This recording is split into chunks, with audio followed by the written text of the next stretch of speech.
Balitang probinsya naman po tayo, dalawa pa tayo matapos tamaan ng tumagilid na truck ang sinasakyan nilang motor sa Naga, Cebu. At pagnanakaw ng computer tablet sa isang establishmento sa Dagupan City, nahuli ka. Naritong report.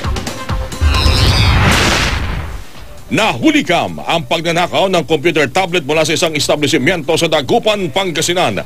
Pumasok ang suspect sa tindahan ng tiles. Maya-maya pa, lumapit siya sa mesa at kinuha ang nakapatong na computer tablet na pagmamay-ari ng salesman ng naturang establishmento. Pinaghahanap na ngayon ang suspect. Dalawa ang patay matapos tamaan ng tumagilid na truck ang sinasakyang motorsiklo sa Naga, Cebu. Sugatan naman ng driver ng truck. Nawalan umano ng kontrol ang driver ng truck matapos iwasan ng kasalubong nitong bus. Natagpuan sa Etiagi, Isabela ang bangkay ng lalaking may tama ng bala sa ulo. Isang estudyante umano ang nakakita sa bangkay sa isang maisan. Inaalam na ng pulisya ang pagkakakilanlan ng biktima.